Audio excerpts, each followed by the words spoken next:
Assalamualaikum warahmatullahi wabarakatuh. Dumateng Bapak Kepala Sekolah ingkang kula hormati, dumateng Bapak kaliyan Ibu guru ingkang kula hormati, dumateng rencang-rencang ingkang kula tresnani.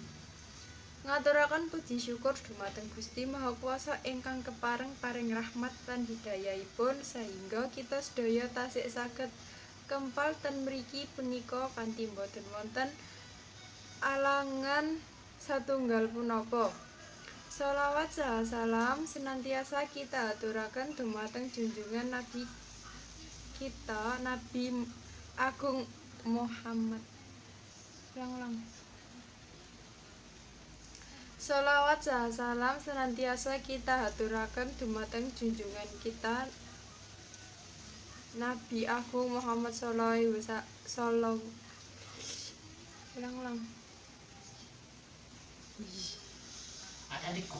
Sholawat saha salam senantiasa kita aturaken dumateng junjungan kita Nabi Agung Muhammad sallallahu alaihi wasallam ingkang kita tengga-tengga syafaatipun benjang ing dinten akhir kanthi ucapan Allahumma sholli ala sayyidina Muhammad wa ala ali sayyidina Muhammad.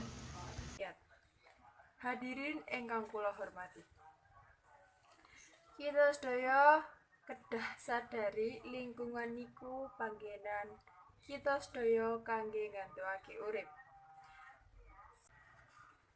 Amargi sakmenika kita sedaya kedah njagi kebersihan lingkungan sae-sae supados bumi ngasilake keuntungan kangge kita sedaya. Sanes kerugian utawi bencana. Hadirin ingkang kula hormati, salah satunggalipun cara kangge lingkungan boten paring bencana kangge kita sedaya menika njagi kebersihan lingkungan.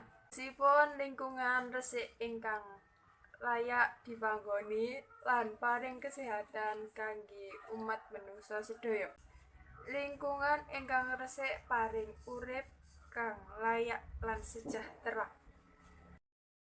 Hadirin ingkang kula hormati, njagi kebersihan lingkungan niku cara kang becik kangge nyegah penyakit.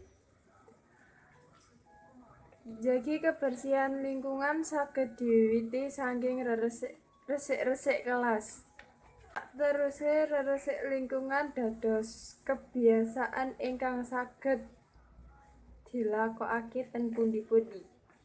Cekap semanten ingkang saged kula aturaken, umpami wonten klenta-klentunipun kula nyuwun agunging pangapunten. Wassalamualaikum warahmatullahi wabarakatuh.